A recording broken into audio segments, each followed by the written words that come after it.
तो बच्चों, आज हम कक्षा 7 गणित प्रकाश अभ्यास 1 के दक्षता अभ्यास पढ़ेंगे। परिमेय संख्याओं के बारे में आप पढ़ चुके हैं और उसी पे आधारित ये दक्षता अभ्यास है। इससे पहले कि अगर आप लोग हमारे YouTube चैनल को सब्सक्राइब ना किए हों तो सब्सक्राइब कर लीजिए और बेल आइकन को भी दबा लीजिए, जिससे कि आने वाले वीडियो का नोटिफिकेशन आपको मिलता रहे। तो आइए हम चलते हैं दक्षता अभ्यास 1 पर। देखिए, सवाल नंबर 1 में ये बहुविकल्पीय टाइप का दिया गया है।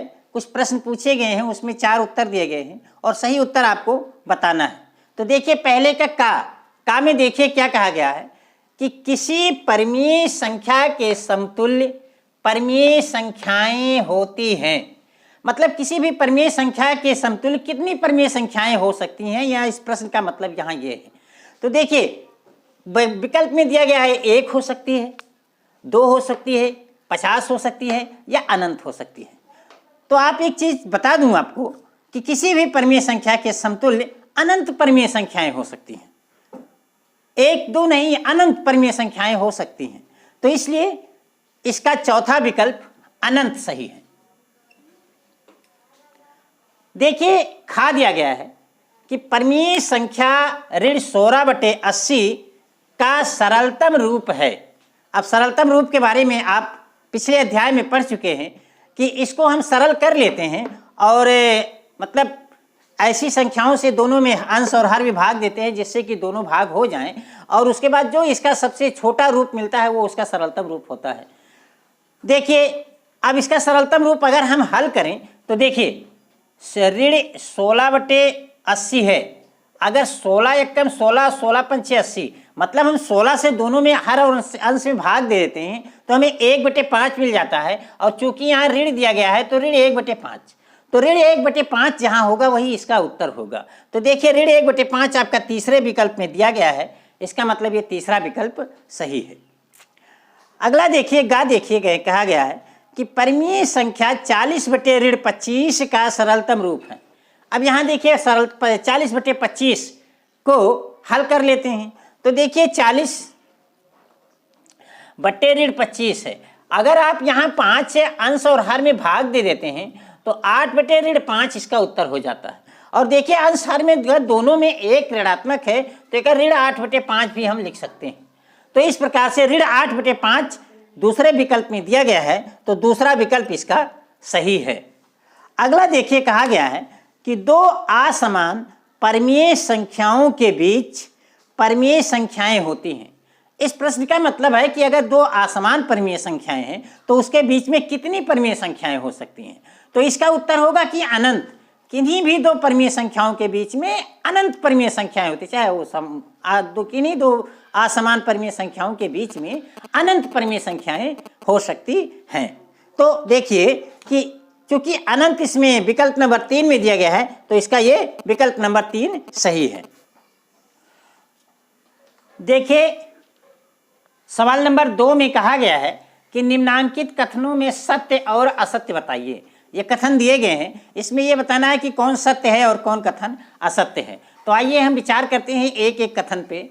कहा दिया गया है कि समान परिमेय संख्याओं के सरलतम रूप समान होते हैं। मतलब कि परिमेय संख्याएं समान हैं, अगर उसको हम सरल करें तो जाहिर सी बात है कि उसका सरलतम रूप ही हमें समान होगा। तो इसका मतलब ये कथन क्या है? ये कथन सत्य है। दूसरा कहते हैं, देखिए कि ऋण 7/11 धन परिमेय संख्या है। तो देखिए, ऋण 7/11 धन परिमेय संख्या, क्योंकि अंश और हर दोनों अगर ऋणात्मक हैं तो ये ऋण खत्म हो जाके धन हो जाएगा, तो ये भी सत्य है।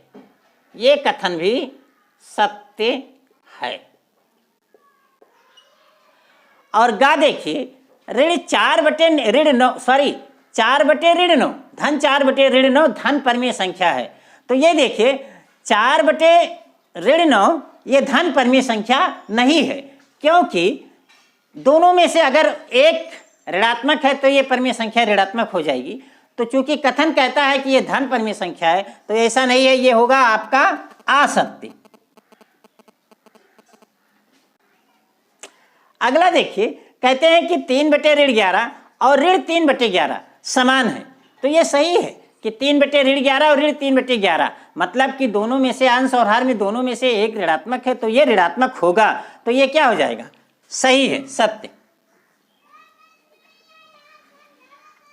अगला देखिए, कहते हैं 4, 1/2 और 2/4, 3/6 एक ही परिमेय संख्या के विभिन्न रूप हैं। 1/2 और 2/4, 3/6 एक ही परिमेय संख्या के विभिन्न रूप हैं।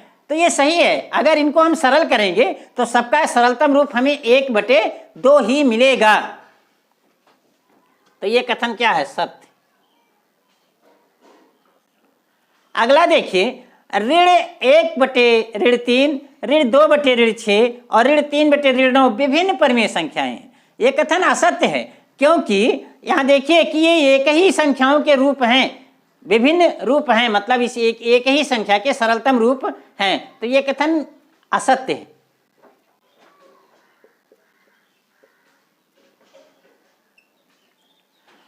जा देखिए, ऋण 4/5 और 4/5 समान परिमेय संख्याएं हैं। सही बात है। यहां देखिए दोनों ऋणात्मक है, ये धन हो जाएगा और ये धन हो जाएगा, तो ये कथन भी सत्य है आपका। और अंतिम देखिए, झा कहते हैं कि सभी पूर्णांक परिमेय संख्याएं हैं। तो सही बात है, जितने भी पूर्णांक हैं सब परिमेय संख्याएं हैं, तो ये कथन आपका सत्य है।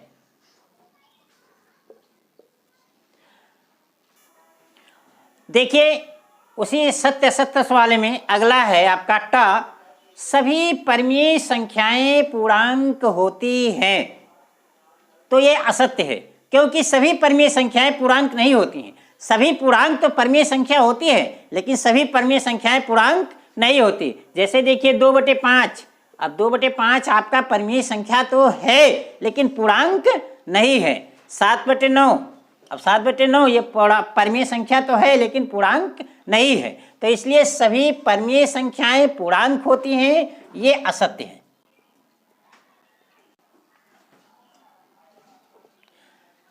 ठा देखिए, 0/5 और 0/3 समान परिमेय संख्याएं नहीं हैं।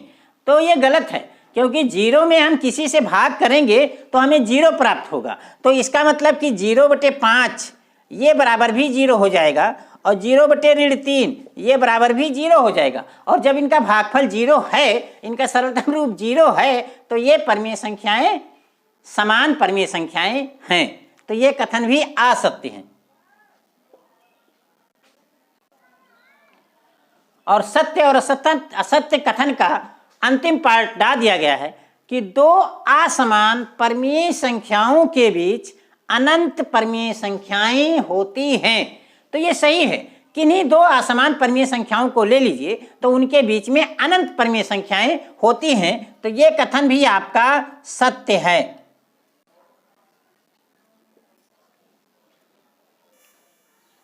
ये देखिए सवाल नंबर 3 दिया गया है कि निम्नांकित परिमेय संख्याओं को अवरोही क्रम में लिखिए।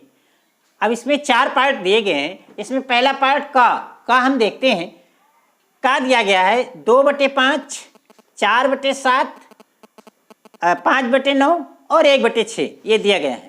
अब देखिए इसे हमें क्या करना है, अवरोही क्रम में लिखना है। अवरोही क्रम में लिखने के लिए हमको क्या करना पड़ेगा, सबसे पहले इसमें सबसे बड़ी संख्या को हम पहले लिखेंगे, फिर उससे छोटी, फिर उससे छोटी और अंत में सबसे छोटी संख्या को लिखेंगे। अब देखिए जब हम परिमेय संख्याओं को अवरोही या आरोही क्रम में लिखते हैं तो उसको पता लगाने के लिए हम क्या करते हैं, सबसे पहले सबका हर बराबर कर लेते हैं।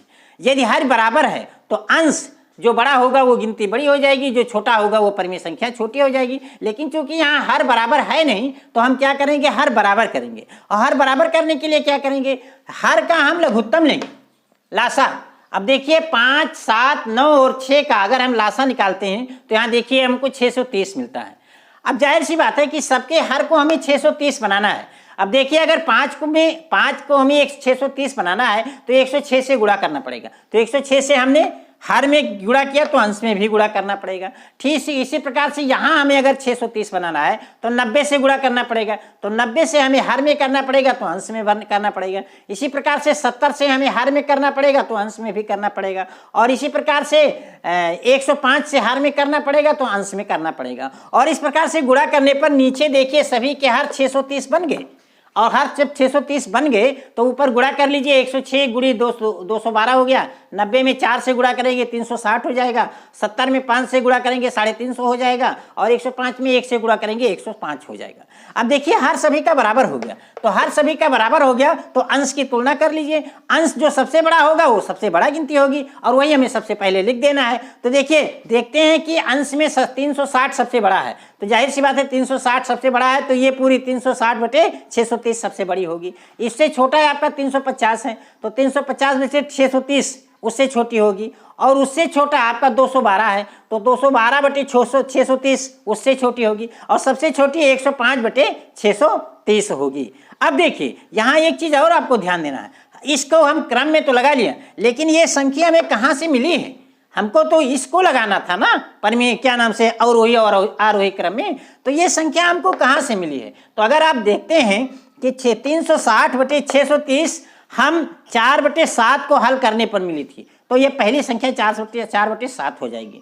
350 बटे 630 ये 5/9 से मिली थी, तो ये दूसरी संख्या दूसरे का पायदान पर 5/9 आ जाएगी। 212 बटे 630 ये पहले से मिलेगी 2/5 से, तो ये 2/5 हो गई। और 105 बटे 630 1/6 से मिली थी, तो ये 1/6 हो गई। तो इस प्रकार से ये आपका अवरोही क्रम में हो गया। देखिए ये तीसरे का खा दिया गया है। तीसरे के खा में ऋण 4/11, 1/3, ऋण 5/7 और ऋण 3/4, इसको आपको अवरोही क्रम में लिखना है। तो वही प्रक्रिया करना है, इसमें भी आपको हर बराबर करना है, लेकिन इसमें एक चीज़ और बढ़ गई है। सबसे पहले हर को पॉजिटिव बनाना है, क्योंकि जोड़ते वक्त या घटाते वक्त हर पॉजिटिव होना चाहिए। तो सबसे पहले हम हर पॉजिटिव करेंगे, लेकिन ये लगे हाथ हम कर लेंगे। चलिए हम 11, 3, 7 और 4 का लघुत्तम निकालते हैं। तो यहाँ देखिए जब लासा निकालते हैं तो हम देखते हैं किसी संख्या से कट नहीं रही है, तो इसका मतलब सभी का गुणनफल ही इसका लासा होगा। तो गुणनफल करने पर प्राप्त होता है 924, इसका लासा प्राप्त होता है। अब हमें देखिए इसका हर सभी को हमें 924 धन 924 बनाना है। अब 924 बनाने के लिए हम यहाँ देखिए 84 से ऊपर नीचे गुणा करते हैं। यहाँ देखिए 308 से ऊपर नीचे गुणा करते हैं। क्योंकि यहाँ हर ऋणात्मक था तो इसको हम धन अंश को ऋणात्मक करके हर को धनात्मक कर लिए। 308 से ऊपर नीचे गुणा करिए। और यहाँ देखिए इसमें आपको 132 से ऊपर नीचे गुणा करना पड़ा, और यहाँ हमको 231 से ऊपर नीचे गुणा करना पड़ा हर को 924 बनाने के लिए। अब हम गुणा करते हैं तो देखते हैं कि इसका अंश क्या हो जाता है, 4 × 84 यानी 336 बटे 924 हो जाता है। यहाँ देखिए 308 बटे 924 हो जाता है। यहाँ देखिए 5 से 132 में गुणा करते हैं तो ऋण 660 बटे 924 हो जाता है। और यहाँ देखिए ऋण 3 में 231 से गुणा करते हैं तो 693 बटे 924 हो जाता है। अब आप देखते हैं कि सभी का हर 924 बराबर हो गया। अब 924 बराबर हो गया तो हम हर के अंश की तुलना कर लेते हैं। अब अंश जो बड़ा होगा वो बड़ा होगा। तो देखते हैं कि सभी ऋणात्मक संख्याएं हैं। अब ऋणात्मक संख्याओं में अंश सभी के ऋणात्मक हैं, तो ऋणात्मक संख्याओं में जो सबसे छोटा होता है वही उसमें बड़ा होता है। अब देखिए इसमें सबसे बड़ा कौन होगा, तो सबसे बड़ा होगा ऋण 308। तो जाहिर सी बात है ऋण 308 सबसे बड़ा होगा, तो ऋण 308 बटे 924 सबसे बड़ा होगा। तो ये हो गया। उसके बाद ऋण 336 है, तो 336 बटे ऋण 336 बटे 924 हो जाएगा। उसके बाद ऋण 660 है, तो ऋण 660 बटे 924 हो जाएगा। और उसके बाद 993 है, तो ऋण 993 बटे 924 हो जाएगा। लेकिन अब यहाँ देखिए आप देखना है कि ये संख्याएं हमें किन मूल संख्या से प्राप्त हुई है। तो आप देखते हैं कि 308 बटे 924 हमें किससे मिली है, 1 बटे ऋण 3 से मिली है। इसका मतलब कि इसकी जगह पर हम 1 बटे ऋण 3 रखेंगे। दूसरी संख्या 336 बटे 924 किससे मिली, ये देखिए ऋण 4 बटे 11 से मिली, तो इसकी जगह पर हम ऋण 4 बटे 11 लिखेंगे। और इसी प्रकार 660 बटे 924 किससे मिली, ऋण 5 बटे 7 से मिली, तो ऋण 5 बटे 7 में। और अंत में ऋण 3 बटे 4। तो ये आपका अवरोही क्रम में हो गया और यही आपका उत्तर हो गया। देखिए इसका गा दिया गया है कि 5 बटे ऋण 9, ऋण 7 बटे 12 और 7 बटे ऋण 18 और ऋण 2 बटे 3। तो इसका भी पहले की तरह आपको हर बराबर करना पड़ेगा। और हर बराबर करने के लिए हर का सभी का हम क्या लेंगे, लघुत्तम लेंगे। तो देखिए 9, 12, 18 और 3 का अगर लासा निकालते हैं तो हमको 36 मिलता है। तो इसका मतलब सभी का हर हमको 36 बनाना पड़ेगा। तो देखिए यहाँ देखिए ऋण 9 है, तो ऋण 9 है तो सबसे पहले हम हर धनात्मक करेंगे, तो हर को हम यहाँ ऋण को 1 से ऊपर नीचे अगर गुणा कर देंगे तो ये ऋण 5/9 हो जाएगा। अब ऋण 5/9, 9 को 9 में हम 4 से गुणा करेंगे तब ये 36 बनेगा, तो 4 से हम ऊपर भी करेंगे। इसी प्रकार 12 में 3 से गुणा करेंगे तब ये 36 बनेगा, तो 3 से हमें अंश में भी करना पड़ेगा। और इसी प्रकार यहाँ हर और अंश में 2 से गुणा करेंगे, और इसी प्रकार हर और अंश में 12 से गुणा करेंगे। तो इस प्रकार से गुणा करेंगे तो देख रहे हैं गुणा करने पर आप 5 चौक 20, ऋण 20/9 चौक 36, ऋण 36 मिल गया, ऋण 20/36 मिल गया। दूसरे वाले में 7 त्रिक 21, ऋण 21/12 36 मिल गया। तीसरे वाले में देखिए ऋण 14/36 मिल गया। और चौथे वाले में लास्ट वाले में देखिए 12 दूना 24, ऋण 24/36 मिल गया। अब आप देख रहे हैं कि सभी का हर 36 बराबर हो गया। अब हर बराबर हो गया तो अंश की तुलना कर लीजिए, बहुत आसान हो गया। तो अब देखिए अवरोही क्रम में लिखने पर, अवरोही क्रम में लिखने के लिए सबसे बड़ी संख्या हम लिख लेते हैं। तो देखिए ऋण 14, चूंकि अंश में सबसे ऋण 14 सबसे बड़ी है, तो ऋण 14/36 आपका सबसे बड़ी संख्या हो जाएगी। उसके बाद ऋण 20/36 हो जाएगी, उसके बाद ऋण 21/36 हो जाएगी, उसके बाद ऋण 24/36 हो जाएगी। अब आप देखिए कि ये संख्या में किस संख्या से मिली है, मतलब ये किस मूल संख्या से मिली है, इसको हमको देखना है। तो देखिए ऋण 14/36 अगर हम गौर करते हैं तो हमें 7/18 से मिलती है। देखिए ऋण 20/36 हमको कहाँ से मिलती है, 5/9 से मिलती है। ऋण 21/36 से कहाँ मिलती है, तो आप देखते हैं कि ऋण 7/12 से मिलती है। और अंतिम में ऋण 24/36 कहाँ मिलती है, तो देखिए ऋण 2/3 से मिलती है। तो इस प्रकार से ये आरोही क्रम में लिख लिया और यही आपका उत्तर हो गया। देखिए तीसरे का घा दिया गया है, ऋण 3/4, 5/12, ऋण 7/16 और 9/24, इनको अवरोही क्रम में लिखना है। तो यही भी यहाँ भी वही प्रक्रिया करना है। सबसे पहले हम हर को बराबर करेंगे और हर को बराबर करने के लिए हर के निरपेक्ष मान का लघुत्तम समापवर्तक निकालेंगे। तो देखिए 4, 12, 16 और 24 का लघुत्तम समापवर्तक यहाँ निकालते हैं तो हमको मिलता है 48। इन चारों का लघुत्तम समापवर्तक हमको 48 मिलता है। तो देखिए 48, इसके इन सभी हर को हमें 48 बनाना है। अब आप देख रहे हैं कि 4 में अगर 12 से गुणा करेंगे तो 48 मिलेगा, तो 4 में ऊपर भी हमें अंश में भी 12 से गुणा करना पड़ेगा। यहाँ इस दूसरे वाले में देखिए 4 से हम ऊपर नीचे गुणा करते हैं, और तीसरे वाले में 3 से ऊपर नीचे गुणा करते हैं, और लास्ट में आपको 2 से ऊपर नीचे गुणा करते हैं। तो इस प्रकार गुणा करने पर देख रहे हैं आपको प्राप्त होता है 3 12 36, ऋण 36/12 चौक 48 हो गया। सेकेंड वाले में देखिए ऋण 5 गुणे 4 है तो 5 चौक 20, अब बटे 12 चौक 48 हो गया। और थर्ड वाले में देखिए 7 त्रिक 21/16 48 हो गया। और लास्ट वाले में देखिए 9 दूनी 18/48 हो गया। अब देखिए आप देख रहे हैं कि हर सभी का बराबर हो गया। अब हर बराबर हो गया तो अंश की हम तुलना कर लेते हैं। तो अंश जो सबसे बड़ा होगा वही सबसे बड़ा होगा। तो आप देख रहे हैं ऋण 36, ऋण 20, ऋण 21, ऋण 18 में सबसे बड़ा है ऋण 18, तो ऋण 18/36 हो जाएगा आरोही क्रम में लिखने पर। उसके बाद में ऋण 20/48 हो जाएगा, और उसके बाद ऋण 21/48 हो जाएगा, उसके बाद ऋण 36/48 हो जाएगा। अब देखिए आपको ये देखना है कि ये ऋण 18/48 जो है ये किस संख्या से आई है। तो आप देख रहे हैं कि ऋण 18/48 हमको 9/24 से मिली है, तो आपका 9/24 हो जाएगा। सेकेंड देखिए ऋण 20/48 किस संख्या से मिली है, तो आप देख रहे हैं ऋण 20/48 हमको कहाँ से मिली है, 5/12 से मिली है, तो 5/12 हो जाएगा। और इसी प्रकार से देखिए